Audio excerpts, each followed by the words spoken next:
What's going on, everybody? It's the NBA Guru Show. Emergency pod. Emergency pod. It's going to be crazy. Kings hired Scott Perry in less than 12 hours. You didn't believe it. It happened. You just don't know what happens with the Sacramento Kings.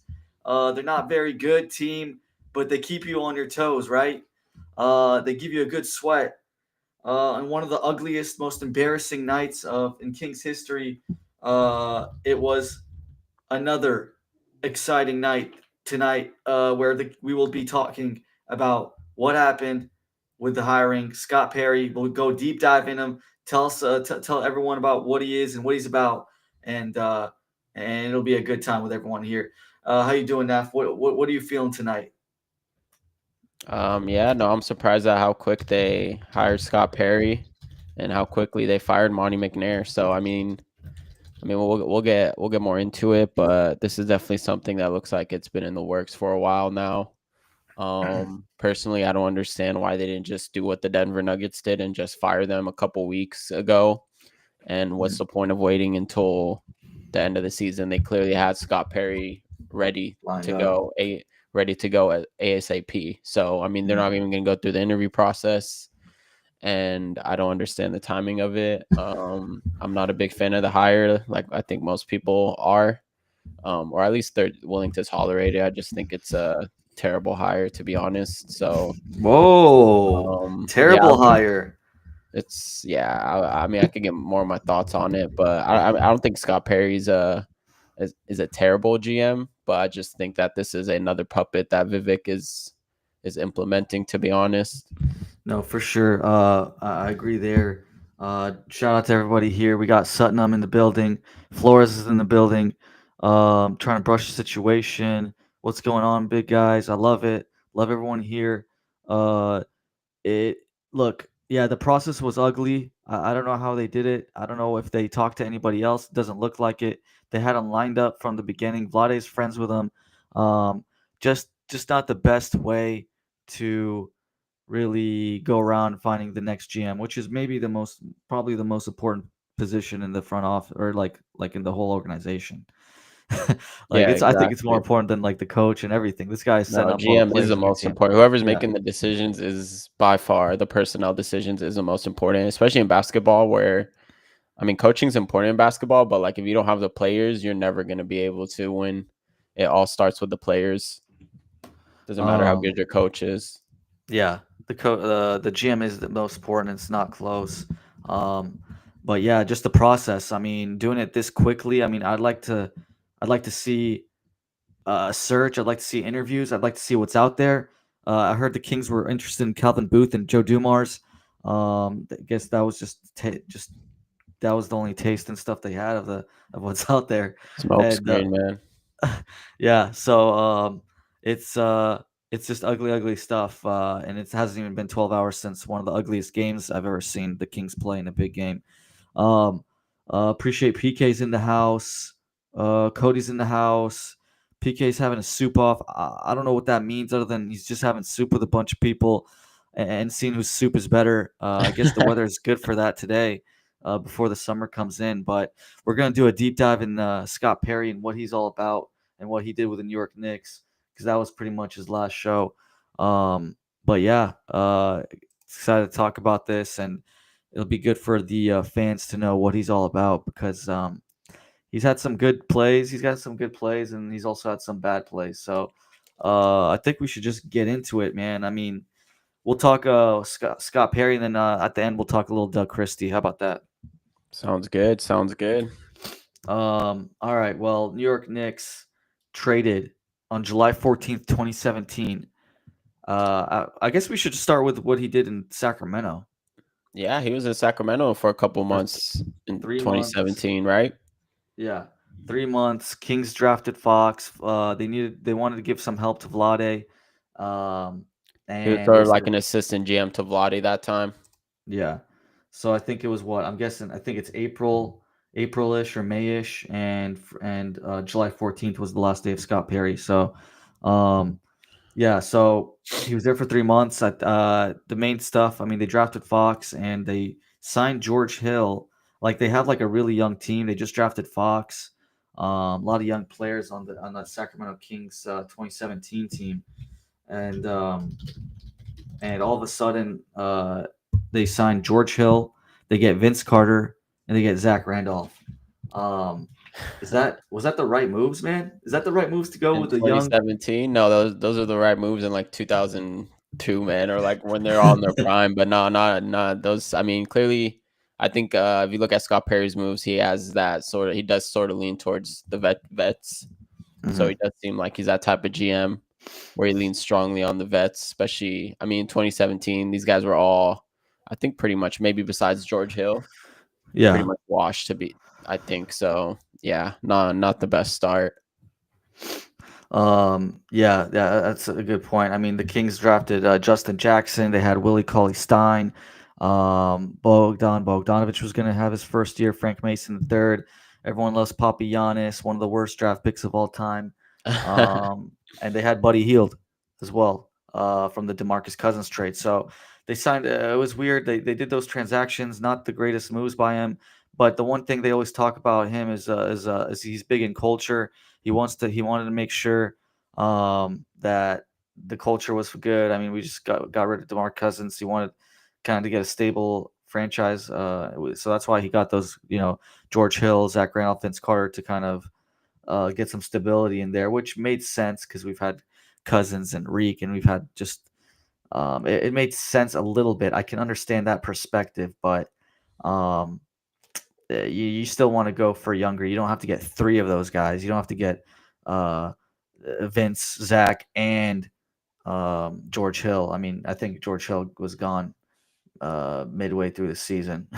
Yeah, it didn't um, even last the whole season. so yeah, so we'll see.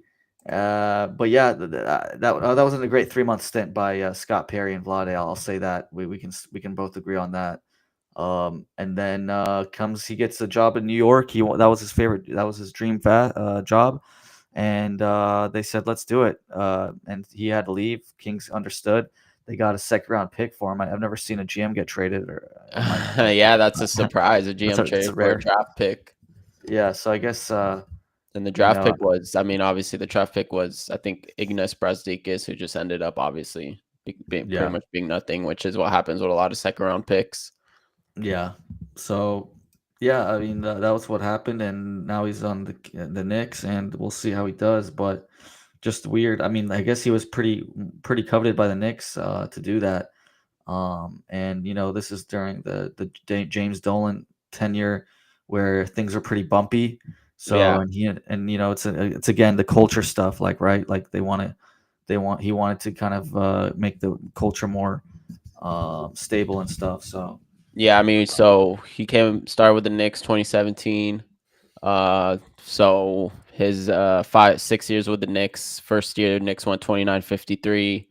Second year, they went 17-65. Third year, they went 21-45. And then in 2020, 2021, the shortened NBA season, they went 41-31. And then Okay. 21-22, they went 37-45. And then his last year, they went 47-35. So Mm. two winning seasons out of six there. So not the best, And not the best record. the main GM from 2017 to 2020, and then Leon Rose came in 2020, like at the end of that stint, right? Right. Yeah. Leon Rose Mm. took over, and Leon Rose, who's the current GM now. But I will say with the Knicks, that is, we've mentioned this before, like James Dolan. He also had that sort of rep of meddling, and Knicks fans wanted him out. So I would say that sort of similar situation probably um helps. I think his case. I mean, if you're a Kings fan and you want to look optimistically, I think you could look at that situation. Maybe Scott Perry can come in and not be a puppet to Vivek, and maybe he can actually change the way, uh, the way that he's been meddling and just been getting involved heavily in personnel decisions. But then again, Leon Rose was also a big factor of that too, as well. So how much of it was Leon Rose and how much of it was really Scott Perry is a question. So yeah, I mean, not the best record as Knicks GM, and he also had some very questionable moves, like obviously the big ones trading Porzingis, but I mean we'll get to those. Yeah, no, for sure. Props, just checking in the channel. Appreciate everyone coming out on a Thursday night, talking a little Scott Perry, and Let's see. PK, appreciate the love. Appreciate the love right there. Speculation on the Perry contract. We never found out about Monty McNair's contract, so I'm not sure. I honestly couldn't tell you. I don't want to give false information. I don't want to look I'll like I tell you, know it was what wrapped up a few weeks ago. That's for sure. Maybe even a couple months I'm. ago. So I mean, these contracts don't just happen overnight. So clearly, the writing was on the wall for Monty, and I mean, you could tell by like everyone leaving, all the execs, his assistant Wes Wilcox just leaving. So they kind of knew already. I mean, I don't know. Like looking back at it, I feel like maybe Monty didn't even trade for Levine at all, and maybe we were kind of too harsh on him, just blaming him for the De'Aaron Fox return. So maybe that was all Vivek at the end of the day. I'm Yep, starting to lean. I'm for starting sure, to for think it was sure it just was. all Vivek that actually made that deal. I mean, because Yeah, if Monty was pretty much on the way out, I don't think Vivek is going to give him any say in that trade. So yeah, I don't know. I'm not sure why Monty ended up sticking around the past couple of months. So that was interesting, but to do the yeah, trade. Yeah, I'll say that. I'll say maybe looking back at it, maybe we're a little too harsh on Monty if he yeah. assumingly, and he did say, I think, I mean, more stuff will come out. More stuff will come out, I'm sure, in the next month or two Yeah, that it really. loo- it looks like it wasn't him. And Vivek just said, "Hey, like I'm gonna keep you for the rest of this year, but I'm gonna do what I want." That's looking like what had happened. Exactly. Matthew, for real, this channel, we appreciate you, man. Appreciate the love. Appreciate you coming out. Hopefully we grow it and get Appreciate it, thousand Matthew. viewers on a Thursday night. One at a time. Um, PK, appreciate that. And Cody with a good memory here. Yes, sir. I had a bet. I did it in January when Christie kind of first came in after a couple weeks. I was very high on him, and I said that Doug Christie will be the coach next season. Even Ryan Rhino was the one that brought up the bet. He was the one that said, "Would you do that bet?" And I'm like, you know what? I'm feeling it. Let's do it. So I said, let's have it. And I felt good about it for a month or two. Then the Kings started losing, and then I'm like, damn, this isn't gonna happen. Playing happened, and I felt like, yeah, Christie's gone actually. But then with the Scott Perry hiring, and just immediately, I'm thinking Doug Christie's got a shot here. So I think that, man, I think Christie might be the coach again. I think there's better options out there. I think Christie deserved a better chance, but I think he did some good things. I think he did some bad things. I do think there's probably better options out there. I mean, you can get like a Sam Cassell or, man, even like Bobby Jackson probably has more experience at this point. And I just think, I mean, you posed a good question. Who needs a bigger change from one? Do the Kings need to leave Doug Christie more, or does Doug Christie need to leave the Kings more? Yeah. It's a good question to have, but yeah, we No, did I have a mean, bet. I think the tides changed the past 24 hours. I mean, yesterday we got on here and we thought Doug Christie was pretty much gone, but it's Hmm. sounding like right now, like it looks like they're leaning towards giving him a multi-year extension and just keeping him around. I mean, Yeah, maybe that's what Vivek wanted. Maybe he wanted Doug Christie to stay, and maybe he just ran it past. Maybe that's another reason he hired Scott Perry.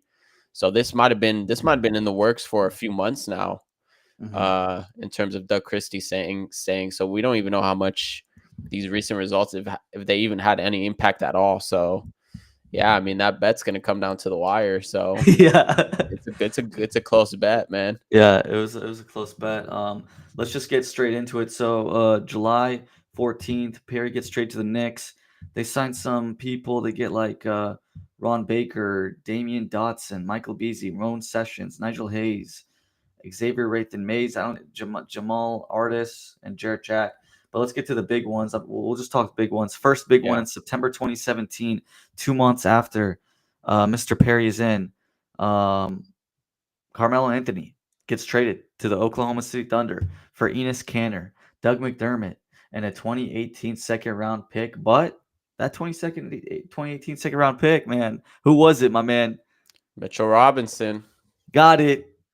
current, he's still current. Still gets a lot of minutes. Still a pivotal part of that front court for the New York Knicks. So that was a good pick. And yeah, just kudos to that for him for that trade. That was not a bad trade. I mean, people forget, but in his Cantor too, he had his moments in the league where Yep. he was a very good rebounder. Oh yeah. Before eventually the style of play and the game just sort of passed him up. But yeah, at that point, I think Carmelo Anthony wasn't official like washed, but yeah, he was at the tail end of his career. Yeah. So getting End that of his return prime. for him and hitting on that pick was huge. Yeah, that wasn't a bad. I mean, it wasn't terrible. Enos Kanter was getting like 14 and 11 during that around that time. So Yeah, not nothing. Enos Freedom, I should say. or his Um, freedom. Yeah, and get actually not a lot of blocks, not a lot of steals, but yeah, he was a big rebounder and got a lot of points. But um, yeah, so I mean that was a big trade. Doug McDermott actually was. I mean that was like his prime too. If we're looking at his stats in New York, he was actually no, he was still just getting 7 8 points a game and nothing crazy. So yeah, yeah, it was okay. It was okay. Um, they got Isaiah Hicks, Trey Burke. In February, this is around the trade deadline. They did a couple trades. Willie Hernan Gomez to Charlotte for Johnny O'Brien, 2020 second round pick, and a 2021 second round pick. Um, I thought that's good value probably for Willie yeah. It's pretty good Gomez. considering Saban Lee and I think Isaiah Livers actually they had some good rotation minutes in the league. I mean that trade we can pretty much gloss over. I don't think it Yeah. was anything to really analyze. Then we got a three-team trade. This one's going to be a little bit hard to say, but basically, they traded a 2018 second round pick. They traded Doug McDermott, and they got back Emmanuel Mudiay, who was sort of a bust. Yeah, But that they was probably just it was just like, hey, let's just see what he does, kind of thing. for And sure. in 2019, he actually did okay. I mean, he played 50, 60 games almost and averaged 15, 3, and 4. I'd say that's 45% shooting, bad 3-point percentage, but I mean, it was a flyer, and you only had to trade what a second round pick and Doug McDermott. I mean, I think that's Yeah. fair. That's pretty good. Yeah, yeah. No, I mean that's not a disastrous trade by any means. Got rid of Doug McDermott after just trading him for him the year before. Yeah, Um, but yeah, and then acquiring Emmanuel Moody, who obviously Emmanuel Moody, I believe he was a top 10 pick, right? yeah, So yeah, I mean he was just taking a flyer there. Um, but yeah, not the worst trade. Not really. Just sort of just like a yeah, yeah. not Basically, Fours, that is correct. I think he left the Knicks around 2023, helping out Leon Rose, and yeah, it could be his last hurrah. Maybe work for a couple of years. I know that's kind of what people are thinking. Yeah, you did But we'll mention see. Joe Dumars, who just got hired to be the GM for the New Orleans Pelicans. So I think Joe Dumars was targeting Scott Perry to come in and help, but I think Scott Perry was enticed by the GM role and yeah, just being a GM himself. So I think that's essentially why he chose Sacramento. Yeah, yeah, that's true. Looks like they fired Jeff Hornacek as the head coach. They hired David Fizdale, which pretty good coach. Yeah, Um, David Fizdale was a good coach at that time. yeah, he for Memphis he was 43 and 39 in his first year in 2017. Then 2018 he got fired. Had a bad start, 7 and 12. Didn't do great with the Knicks, uh, but I don't think their team had a lot of talent. I Yeah, the don't think team was not the best at that time. their best players were Mario Hazonia, who never did anything, Enos Freedom. Uh, I know Matthews was saying Ron Baker. They Yeah, had this was when the Knicks were really almost like spiraling out of rock yeah bottom, and then Moutier, oh, they get that Robinson. that top pick where they I think the top 4 pick where they picked Porzingis. Yeah. This was right before. So then in 2018 they select with the ninth pick in the 2018 draft.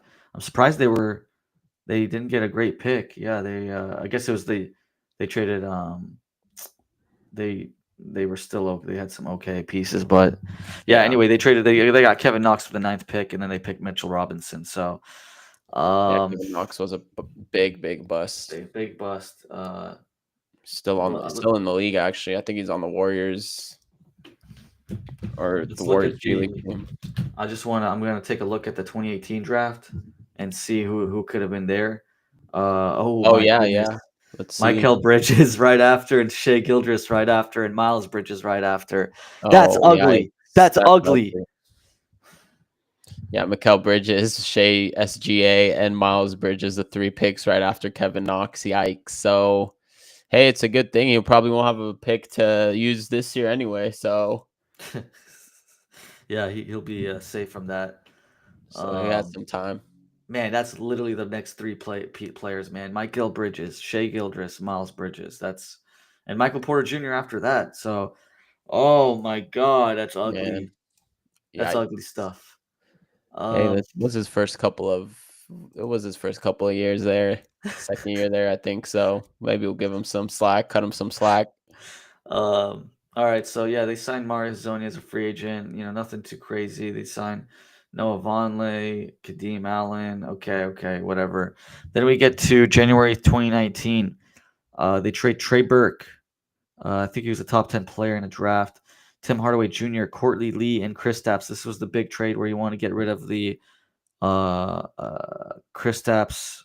Yeah. He was a little bit disgruntled there to Dallas for DeAndre Jordan, Wesley Matthews, and Dennis Smith Jr.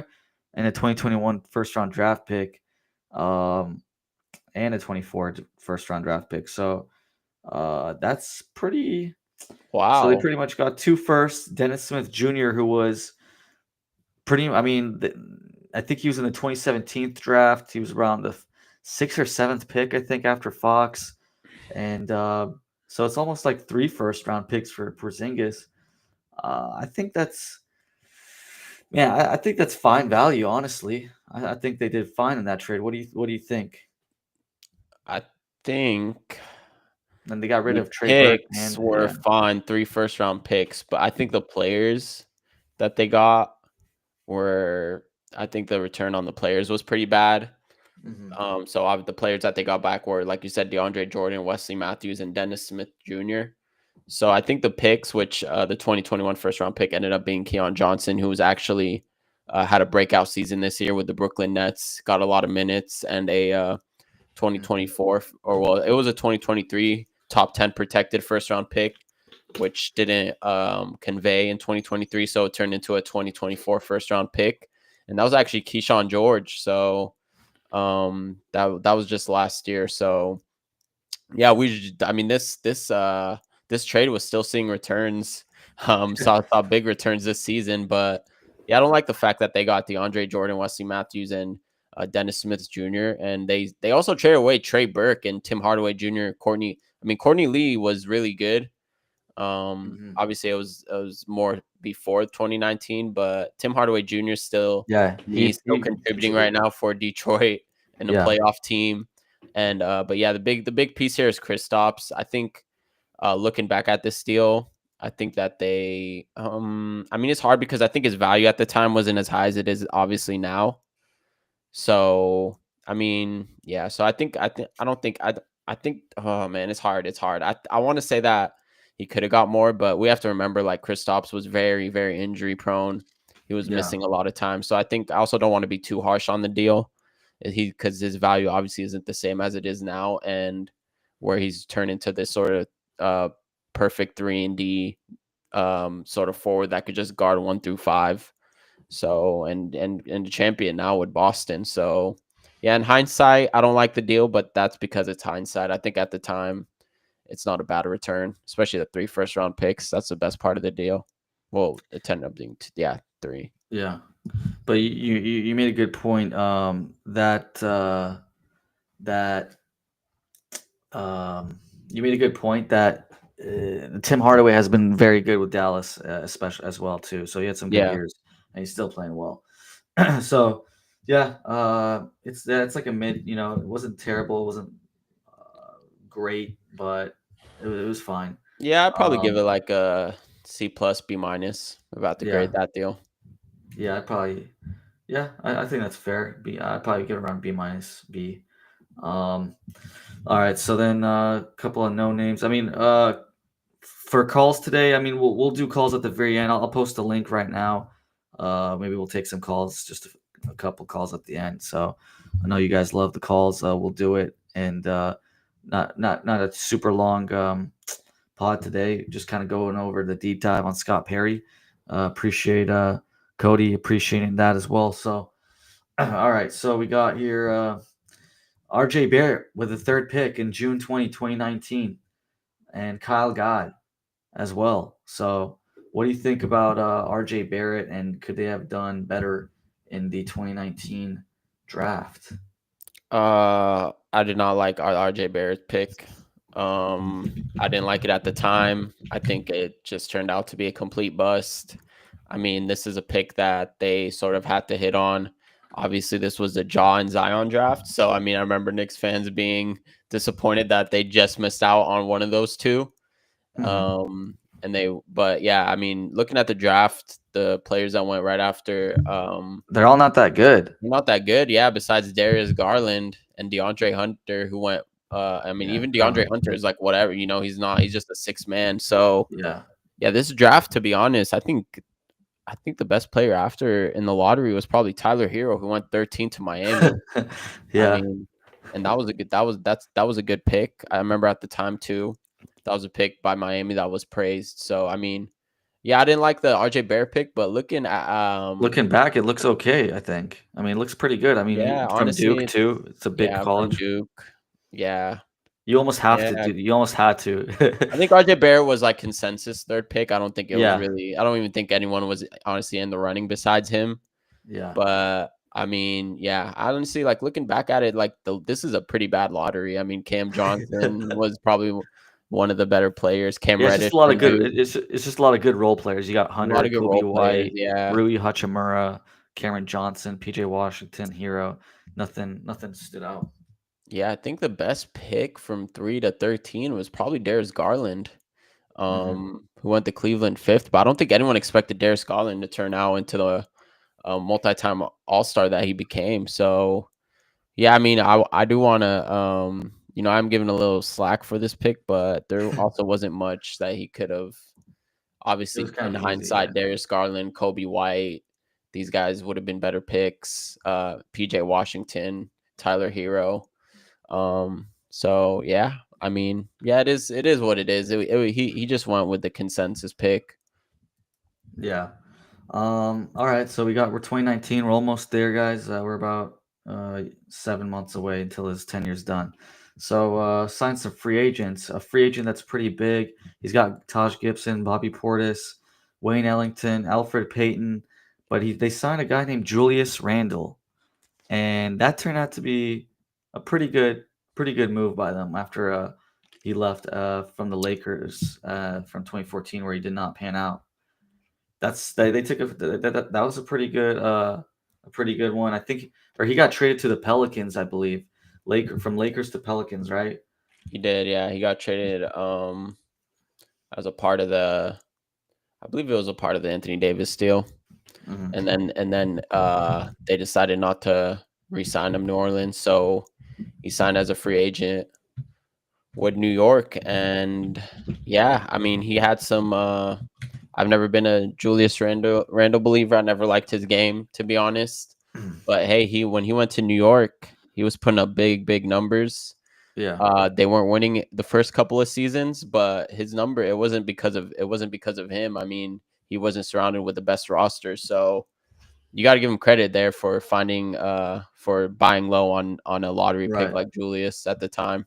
3 for 63 million was the Deal. contract. Oh Yeah, wow, I mean, yeah, that's a great value contract for what they yeah. got out of him.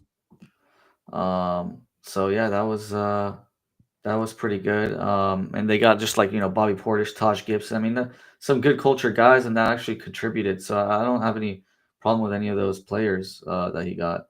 I think that was a good free agent Yeah, by him. 2019. I mean, clearly they had a lot of cap space. So Bobby Yeah. Portis, Taj Gibson, Wayne Ellington, Alfred Payton.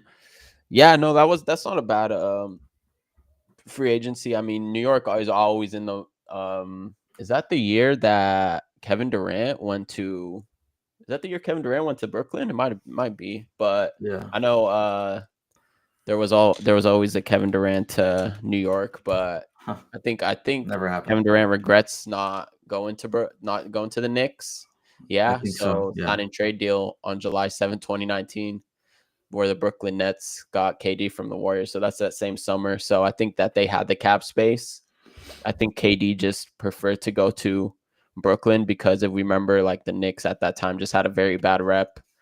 James Dolan, of course, Hmm.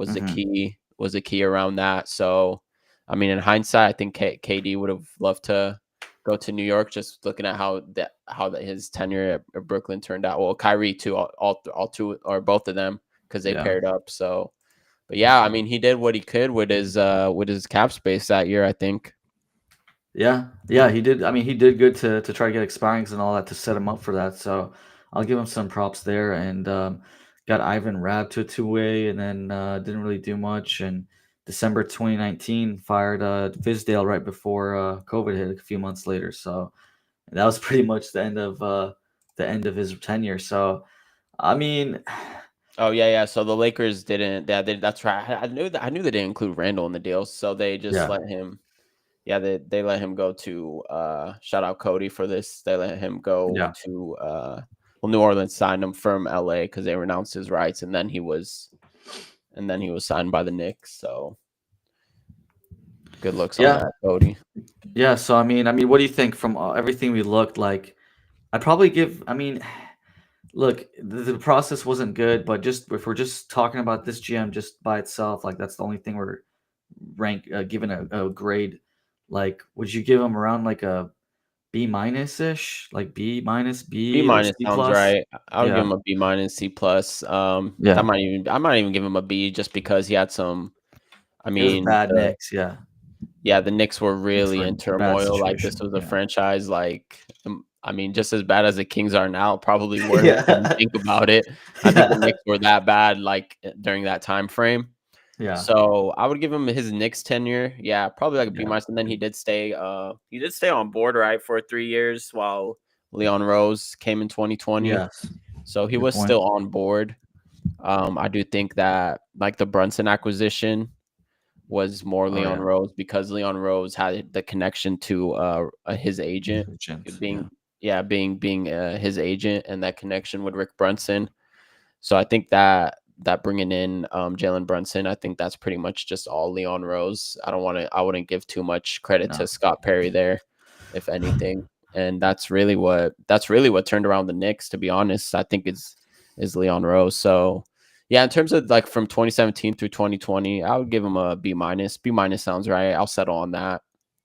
yeah, yeah. I'd probably do B minus B for me. And just to before we get to PK here, Tristan, probably an F. That guy just did everything bad. Yeah, Like that's a F. that's an F. Just not picking Doncic and also like doing some horrible trades, trading like pick swaps, and we did some. He did that trade for releasing the salaries for like Jason Thompson and Bellinelli and gave away first round picks. He was all over bad. So, all right, let's get to PK here. Let's see if I can figure this out. PK, are you on? I got it. Boys, boys, All right, boys. we can hear you now. How you doing, PK? What's going on? Okay. Boys, tighten up. Tighten up the situation over here. You guys got a great channel. You have an awesome thing going. On the business side, guys, tighten up. Don't be gay. Okay? Don't be gay. What you mean? What's your advice? What you got for Yeah, us? you just Tighten up your freaking, like, if I'm on a call, I'm the only caller on your channel, right? Yeah.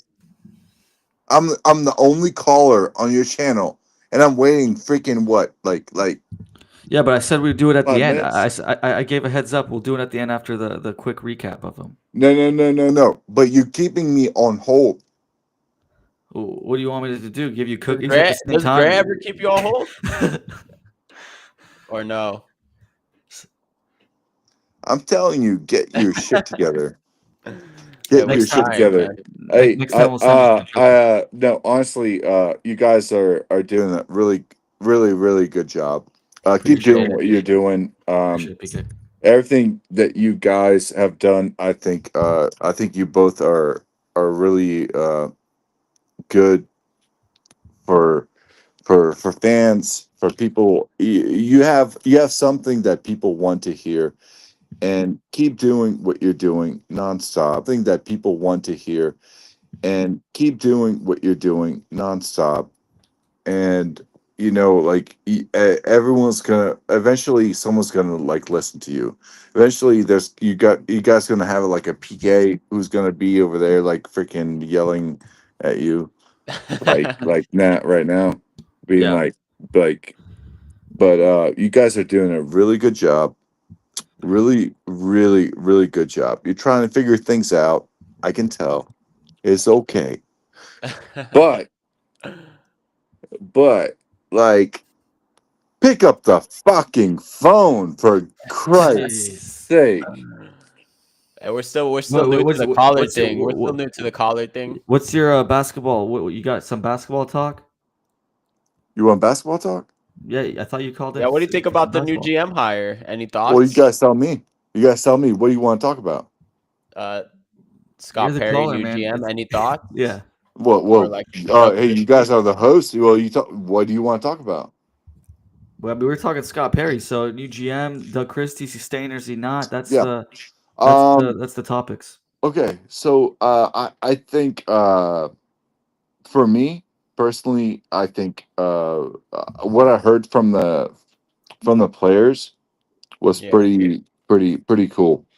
Pretty cool. Like just hearing people saying that they want to stay here, like players saying that they want to stay here. That's pretty cool, right? Yeah. No, that's yeah, true. Right. Like like Sabonis saying that he wants to stay in Sacramento. That's pretty cool that's true.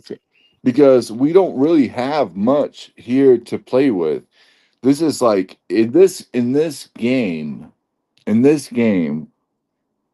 where the margins are so short, we Mhm. need people that want to be here, right? That was your question yesterday, wasn't it? Who wants to be here? Who wants to be here? And you got the answer Right, today. right. I mean, ultimately, because I was last night when I was talking to you, dude, I was like, maybe nobody wants to be here. Like, what if nobody wants to be here? you know? But ultimately, I'm very impressed that there's guys that want to be here. I say like get rid of DeRozan, get Young, Yeah, um, and go from there. Maybe. All yeah. right. No, I that's a good appreciate. point. I mean, you can't blame you for, especially with the way that they played. Hey, you guys doing a great job. Hey, love you guys. All right, Appreciate it, PK. appreciate it, PK. Take Always, care. always welcome on. Have a good one. But yeah, no, that's I mean, with the way that they played yesterday, you can't blame them for thinking that no one wanted to be here. But I mean, if you guys watch the DeMar DeRozan interview, he definitely looks like he's pretty much done Yeah. in He's Sacramento. calling And I his mean, you agent right can't now. blame him. He Yeah. said it himself. He's going on year 17, and he gave it. I mean, it wasn't for lack of effort. So yeah, I think DeMar is pretty much gone. I was surprised with Sabonis saying that he wants to be involved in the decision making. I mean, after just putting up a dud in the play-in, I'm like, come on, man. Like, you just put up that dud in the play-in, and now you're asking for like to be more involved in decisions. I don't know, man. I'm getting even more sour on Sabonis. I was at least willing to listen to Kings fan this season, but after watching him play, honestly, maybe the haters are right. He's just an empty calorie stats guy, just grabbing rebounds. But when you need him most, you can't build an offense around him. I mean, he can't be your franchise player. So just honestly, if I'm Sacramento, I mean, if I'm Scott Perry, if he really wants to show me something in his first couple months, you just ship him off. You see what you could get for Sabonis. Yeah. I mean, we've said it before on this pod. We said blow it up, blow it up. So I still stick to it. We gave him a third straight shot at him trying to do something in the postseason, and he didn't do anything. Let's just get to some quick comments here. Appreciate the love, Flores. Appreciate the love from PK. Great stuff. Cody bringing up Malik Monk. That doesn't want to play point guard. That's true. I mean, yeah. I mean, Sabonis wants a point guard. Everyone wants a point guard to kind of let him eat and stuff. Yeah. I mean, whoever the point guard is going to have more time to like set people up a little bit because DeMar is just taking the ball and takes 10 seconds to set up, do a fadeaway, and do all this stuff. I But mean, now at least, Malik Monk is not a point guard. I yeah, mean, everyone in the league can tell you that. Like, yeah, if he's you not a have main Malik point Monk guard. running your offense, that's not a good sign. He can play make. I think he has a good pick and roll game with people, but it's not like his main thing is to set people up and try to like do the whole Yeah, point but for guard. like a full game, getting Yeah, 30 yeah. plus minutes, you don't want Malik Monk to No. facilitate and run your offense. Especially, I mean, Doug Christie, to be honest, kind of runs a vanilla offense. So, Yeah. I mean, and it looks like he's going to be sticking around. So, I mean, if you want, but I'm just saying, in case you bring in a new coach that runs a more complex offense, I think, a higher IQ point guard. So I don't blame him. He's not a point guard. He never has been. Yeah, thoughts about Malik laughing on the bench. I know like, people will say that's like his that's how he acts. That's his like, MO. He's just like a chill, fun guy and stuff, but I didn't like it. I personally didn't like it. I thought that you shouldn't be doing that at all. I think everyone should just be shook. You got boobers coming out from the audience. I thought that was embarrassing. I mean, that was one of the most embarrassing games I've ever seen the Kings play in a big game. There's not a lot of big games we played, but that was an embarrassment. You cannot be losing by 25 ish for most of the game, and then you're just laughing with like Jake Laravia, man. Like I get it, you sat out, and you're trying to like just be happy because it's the second year in a row where you got hurt going into the postseason. But I don't care, man. You cannot be happy seeing your team lose like that. I didn't like it. I mean, I'm not gonna. I still love Malik and like I want him to stay and all that good stuff, but that shouldn't have happened. What if Laravia said a funny joke though, man? He just couldn't help himself. Laravia Yeah, I don't shouldn't know. be To making me, I jokes, man. mean, I'm not a Kings fan, so I honestly like. I don't think my opinion even matters in this situation. But I mean, it didn't. Yeah, I could see why. I could see both sides, to be honest. Where it's like, you don't want to see that from one of your key players. I mean, he's not playing, but I mean, he was like hysterically laughing, like he just heard the funniest thing in the world, while the Kings are just over here getting three after three splashed on them. So, but then again, I mean, the game was over. He wasn't participating. It didn't had zero effect of what was happening on the court. So I see both sides. I definitely defer to the Kings fans on that. That's more of a fans only type of response you look for. Yeah. All right. Two questions before we leave to each other here. Appreciate everyone out. If you guys can like this pod on YouTube, we're on Apple, we're on Spotify. Subscribe if you haven't. I know we got all the OGs here, so appreciate you guys. Last two questions. Is Doug Christie the coach next season? And if he is, are they doing a full coach search, or will they just be picking him and saying you're good enough and that's it?